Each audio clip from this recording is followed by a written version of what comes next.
Hello student, this is your Sandeep sir.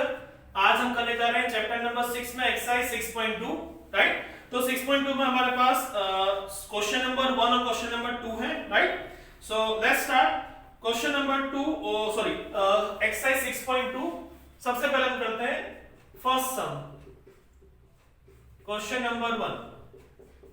Question number 1 हमसे पूछा गया है that in the given figure, यहाँ पे हमारे पास दो अलग अलग सम है, दोनों के अलग अलग डायग्राम दिए हुए हैं।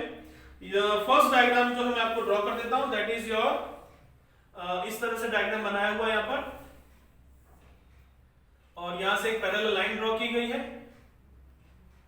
Then the labelling is A B C, यहाँ पे आपका ट्राइंगल का नाम एबीसी है, इंटरसेक्टिंग पॉइंट का नाम है D and E. If you remember हमारा थ्योरम 6.1 कुछ इस तरह भी था, ठीक है ना। And here the values are given, this is your 1 centimetre. यहां हमारी वैल्यूज क्या आ रही है हमारे पास, ये है 1 centimetre, this is your 1.5 centimetre, this is your 3 centimetre. Okay, फिर क्या दिया गया है इन द फिगर नंबर 1, ये हमारा फर्स्ट फिगर है, ठीक है। DE is parallel to BC, मतलब जो आपको गिवन है वो है DE is parallel to BC। ये दोनों क्या है, एक दूसरे को पैरेलल है, right. And they ask find EC in 1, हमें EC यानी कि ये है हमारा क्वेश्चन मार्क, हमें ये फाइंड करना है, ठीक है। तो चलिए without fail let's start how to solve this.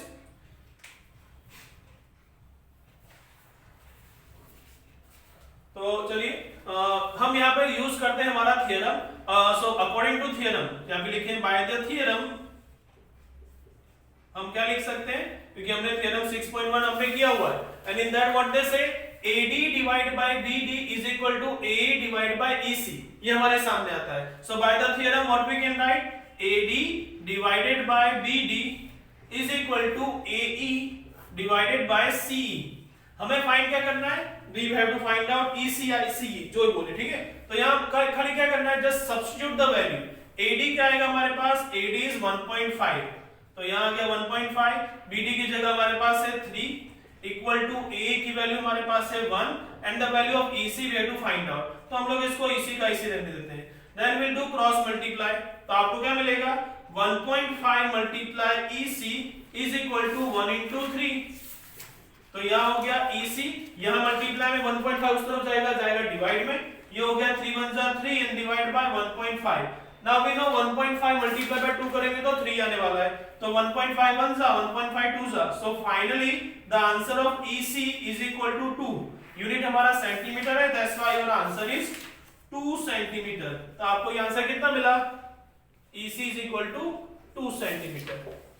Okay, बहुत आसान है, डायरेक्ट यूज ऑफ थियरम है। आप सिर्फ और सिर्फ सम को लिख के थियरम के अकॉर्डिंगली अप्लाई करें, just simple calculation and get the answer. Okay, तो चलिए चलते हैं अगले सवाल की तरफ। क्वेश्चन नंबर 1 का फर्स्ट सम हुआ कंप्लीट, और हम आते हैं सेकंड भी ऑलमोस्ट इसी तरह से दिया हुआ है।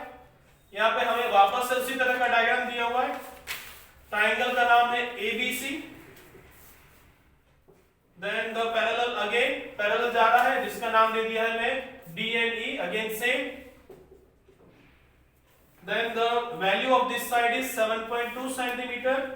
Value of this one is 1.8, यानी कि BD का आंसर 7.2 है, AE का आंसर 1.8 सेंटीमीटर है, and EC is equal to 5.4 centimetre. So what we have to find out? We have to find out AD। क्या फाइंड करना है, AD फाइंड करना है, ठीक है। तो यहाँ पे बिल्कुल टाइम वेस्ट किए हम लोग क्या करेंगे, सबसे पहले हमारे पास क्या है वो देख लेते हैं। This is your second diagram, and what they ask, they are asking for AD, यानी ये वैल्यू आपको फाइंड करनी है, ये वाली, ठीक है ना। सो सबसे पहले क्या पैरेलल को देख लेते हैं। Here DE is parallel to BC, भाई ये इसके ऊपर पैरेलल है, यहाँ पे क्लियर हो गया, ठीक है। So after this what we can say, तो हम लिखेंगे सबसे पहले bye the theorem.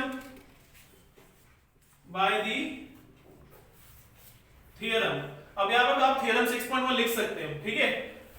Alright, so by the theorem आपने क्या फाइंड किया, that the AD divide by BD is equal to A divide by EC, ठीक है। तो लिख देते हैं, चलिए AD divide by BD is equal to AE divide by CE।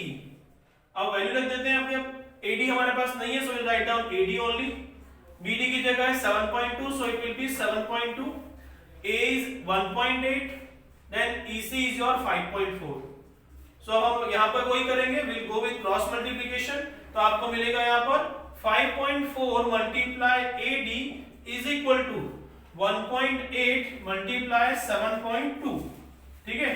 तो आपको यहाँ पर AD इक्वल टू क्या मिलेगा, same to same 1.8 into 7.2 divide by 5.4। अब अगर आपको ध्यान से देखें डेसिमल्स को अगर आपको रिमूव करना that you can do by yourself, right. तो मैं अगर डेसिमल हटा दूं तो क्या आएगा आपके पास 18 divide by 10 multiply 72 divide by 10 and multiply 10 upon 54। तो देखिए 10 डायरेक्ट कट हो गए।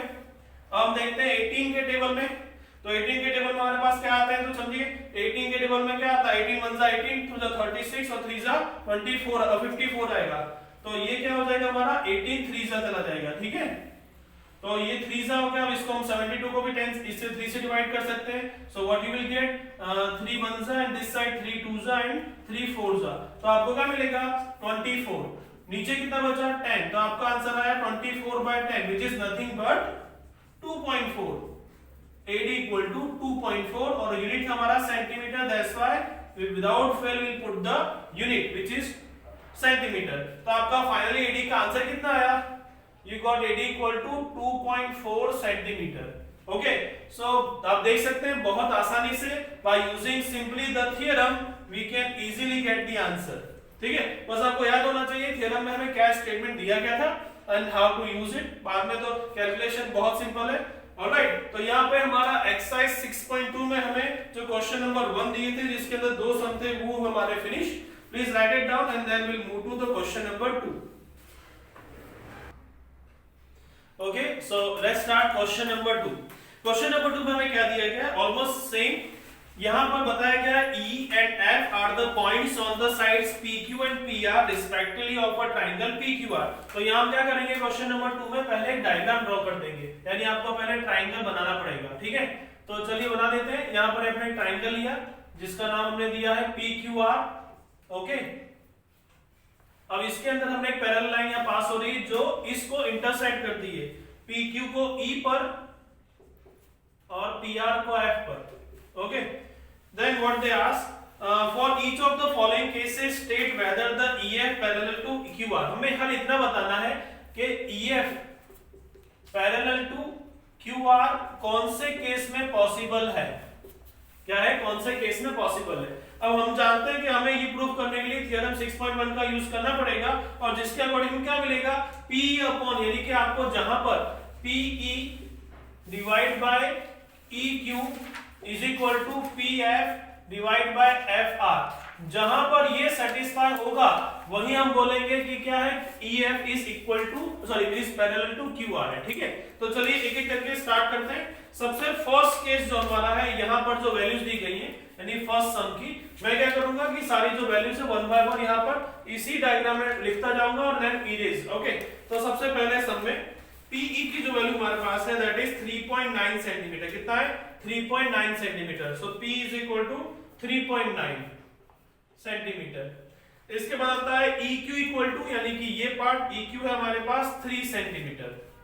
Then next one is PF is 3.6, तो PF है हमारा पास 3.6 centimetre and the last one FR is 2.4 centimetre, right. तो ये चारों वैल्यूज हमें दी हुई हैं। यहाँ कोई वैल्यू फाइंड नहीं करनी, लाइक क्वेश्चन नंबर 1 यहाँ पे चारों वैल्यूज गिवन है, हमें ये चेक करना है कि ये जो है वो सेटिस्फाई हो रहा है कि नहीं, मतलब इक्वल टू बीच में आ रहा है कि नहीं। अगर ऐसा आता है then will say that these are both parallel. Okay, तो चलिए स्टार्ट करते हैं। फर्स्ट केस हमारे पास वैल्यूज आ चुकी हैं, सो स्टार्ट फ्रॉम हियर। तो आप रखिए, देखिए जरा, PE divide by EQ is equal to PF divide by FR। तो चलिए वैल्यू रखते हैं। सबसे पहले हमारा 3.9 divide by 3 is equal to 3.6 divide by 2.4। आपने 7th स्टैंडर्ड में इक्विवेलेंट वैल्यूज जो है ना वो किए थे, बस ये उसी की तरह इक्विवेलेंट फ्रैक्शन की जैसा है। क्रॉस मल्टीप्लाई करें और दोनों तरफ LHS और RHS सेम आता है, then will say yes. Okay, तो यहां हमारा क्या मिलेगा 3.9 multiply 2.4 is equal to 3 multiply 3.6। तो सबसे पहले हम यहां मल्टीप्लाई करेंगे। अब यहां है 3.9 और 24, तो आप सिंपली यूं सोचें कि 39 और 24 का मल्टीप्लाई करना है, ठीक है। तो क्या मिलेगा आपको, यहाँ पे 0 रखा, 2 9 जा 18 कैरी 1, 2 3 जा 6 और 7, 4 9 जा 36 कैरी 3, 4 3 जा 12 और 12 प्लस 5 3 15, ये आया 6 8 5 13 3 कैरी 1 7 8 9, कितना हो गया 7 8 9, आपको मिला 936। तो यहाँ आंसर आएगा इसका 936, डेसिमल के बाद 2 डिजिट है, एक ये और एक, तो हो गया 9.36। देखते हैं दूसरी तरफ क्या आता है, तो उसका देखते हैं 3 पॉइंट, या तो डाइट कर सकते हैं, 3 6 जा 18 का 8 कैरी 1 और 3 3 जा 9 और ये हो गया 10 और एक डेसिमल के बाद, मतलब एक आंसर है 9.36 और दूसरा आंसर आता है 10.8। तो आप देख सकते हैं दोनों का आंसर क्या आ रहा है, नॉट इक्वल आ रहा है। So it is very obvious that the answer what you will get is not equal, यानी हमारा यहाँ पर ये आंसर जो फर्स्ट केस था इट इज नॉट सेटिस्फाइंग। ये क्या कर रहा है, इस इक्वेशन को या इस स्टेटमेंट को जो हमें भी प्रूफ करता है कि ये दोनों इक्वल है, वो नॉट इक्वल आ रहा है। तो हम क्या लिखेंगे यहाँ पर केस 1 के लिए, दैट हियर EF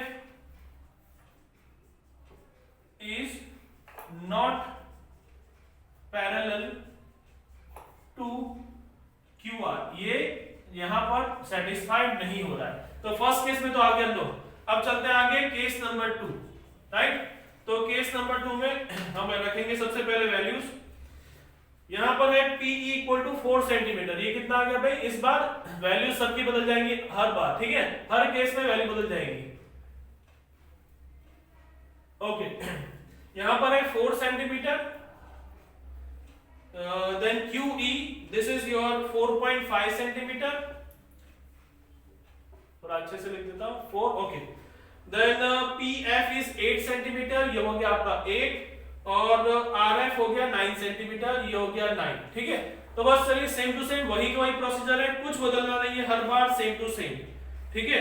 तो हम यहां वापस से लिखेंगे that in this case case 2 also P upon QE is equal to PF upon FR, सामने आएगा हमारे पास value that is your 4 divided by 4.5 is equal to 8 divided by 9, करें cross multiply, you will get 4 into 9 is equal to 8 into 4.5। तो चलिए answer देखते हैं, 9 4 सा होता है 36 और सामने की तरफ 8 5 सा 40, 40 का 0 कैरी हो गया 4, 8 4 सा 32 प्लस 4 हो गया 36, यानी 36.0 आया। So here you can say the answer are same, एक है 36 दूसरा है 36.0, मतलब वही हुआ, right? So in this second number case you got the answer। तो यहाँ पे क्या आया, here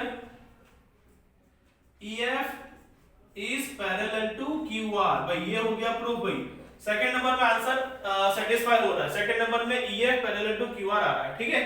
बिल्कुल इसी तरह लास्ट थर्ड केस में भी देखना है, in that also same thing, PE upon EQ is equal to PF upon FR, यहां भी चेक करना पड़ेगा, ठीक है। तो पहले हम लोग वैल्यू बदल देते हैं, बिकॉज हर केस में वैल्यूज जो है वो चेंज होंगी, ठीक है।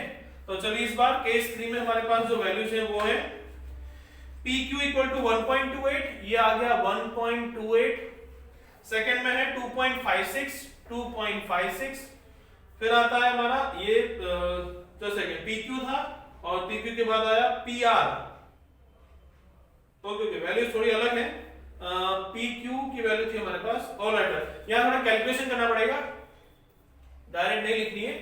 यहां पर हमारे पास कौन सी वैल्यू है देखिए, चलो सबसे पहले PE है हमारे पास 0.18, PE है 0.18, ठीक है। उसके बाद हमें कंप्लीट PQ दिया हुआ है विच इज 1.28, PQ कितना है, PQ इज इक्वल टू 1.28।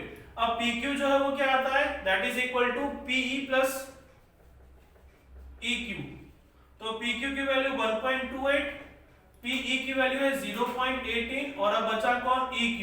तो आप इसको माइनस करें तो EQ का आंसर कितना आएगा, 1.28 माइनस 0.18, तो आपको आंसर मिलेगा 1.10। तो ये आ गया इसका आंसर इन सेंटीमीटर।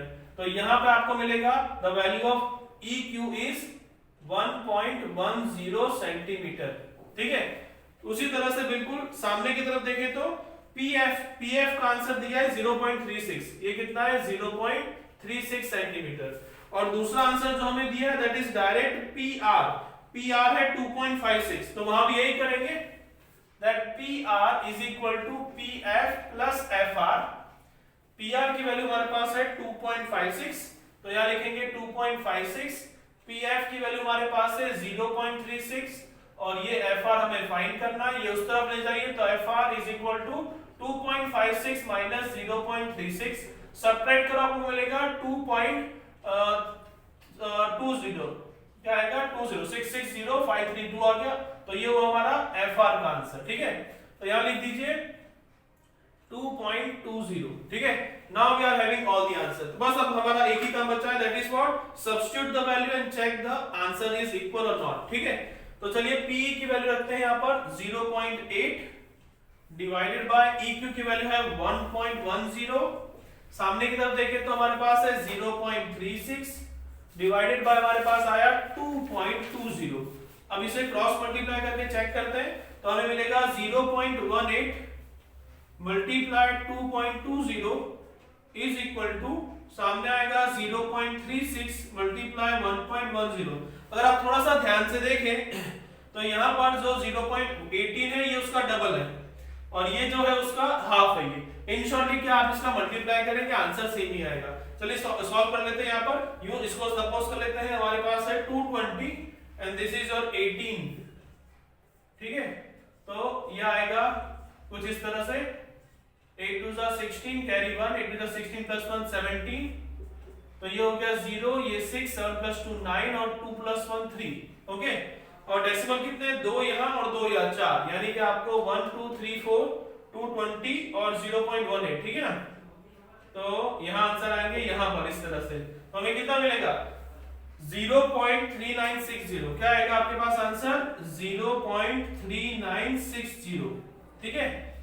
और इसी तरह से दूसरा देखते हैं आंसर सामने की तरफ, तो ये 36 और ये 110, तो आपको वही मिलने वाला है, देख लीजिए ये है 110 और ये 36, लास्ट में डेसिमल लगा देंगे तो ये हो जाएगा 3 1 जा 3, 3 1 जा 3, ये 0, 6 1 जा 6, 6 1 जा 6, हमें प्लस करने पर मिलता है ये 0, ये 6, ये 9 और ये 3, तो कितना आता है 3960।